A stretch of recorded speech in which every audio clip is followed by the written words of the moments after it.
नमस्कार and welcome back to the channel. तो जो आज रेमेडी कवर करने वाले हैं उसका नाम है सक्सेनम।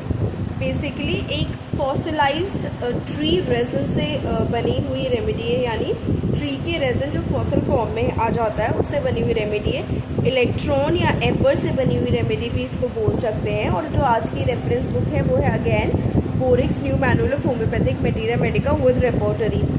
तो इसमें पेशेंट कैसा होगा? पेशेंट जो है इस रेमेडी का नर्वस एंड हिस्टेरिकल सिम्टम्स के साथ होगा। अगेन हिस्टेरिकल यानी रिलेटेड टू हिस्टेरिया, जिसमें which is again a psychological disorder that causes physical symptoms in response to psychological stress. इसमें uncontrollable emotional outburst होगा, sudden seizures of unconsciousness, emotional outburst होंगे, hallucinations, partial paralysis, disturbances of sensory and motor functions देखे जाएंगे। Laughter and weeping देखी जा सकती है। उसके बाद एज़मा जो है इस रेमेडी में मार्क्ड रहता है। अफेक्शंस ऑफ स्प्लीन इसमें देख सकते हैं आप। हेड में देखेंगे तो हेड में fear of trace and close places इस रेमेडी में देखने को मिलेंगे।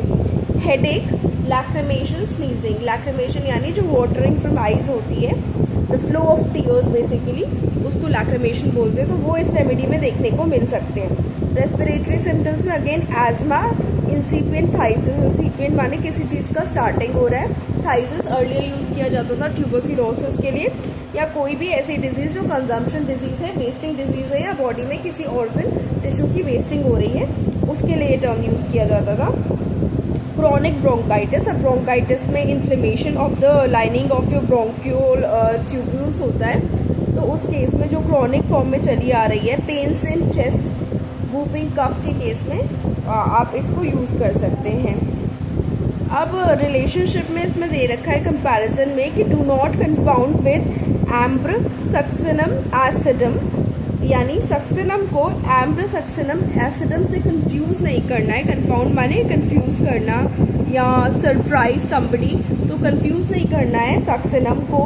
सक्सेनम और एम्ब्र सक्सेनम एसिडम जो है दो अलग अलग रेमेडीज है। अब एम्ब्र सक्सेनम एसिडम की बात करते हैं तो हे फीवर में पैरोक्सिस्मल स्नीजिंग। अब पैरोक्सिस्मल स्नीजिंग का मतलब हुआ condition characterized by sudden explosive and often prolonged bouts of sneezing that are difficult to stop. तो paroxysmal sneezing, dropping of watery mucus from nostril, asthma, inflammation through respiratory tract causing asthma, chest pains, etc., itching of eyelids, canthi and nose worse drafts. ये है ambra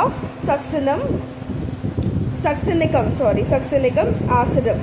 Succinum is different from ambra succinicum acidum. ये comparison में दे रखा है कि इसको confuse नहीं करना। एम्ब्र सक्सेनिकम एसिडम की जो पोटेंसी बोरिक ने रिकमेंड कर रखी है, it is 6 to 30th potency. और कंपैरिजन में रेमेडीज दे रखी है वाई सेबैटिला, सिन नाइट्रिकम, एरंड, ये दे रखी हैं। सक्सेनम की जो डोज रिकमेंड कर रखी है बोरिक ने, it is 3rd trituration and then 5 drop doses of the oil के फॉर्म में यूज़ कर रहे हो तो 5 drop डोजेज आप यूज़ कर सकते हैं, ऐसा बोरिक ने कह रखा है। बाकी जो है क्लिनिकल प्रैक्टिस पे डिपेंड करता है।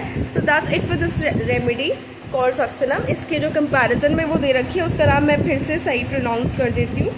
इट इज़ कॉल्ड एम्ब्र सक्सेनिकम एसिडम, जिसको कंफ्यूज नहीं करना है सक्सेनम से। So that's it. Please like the video, share the videos and subscribe to the channel, and do not forget to hit the bell icon. Thank you so much.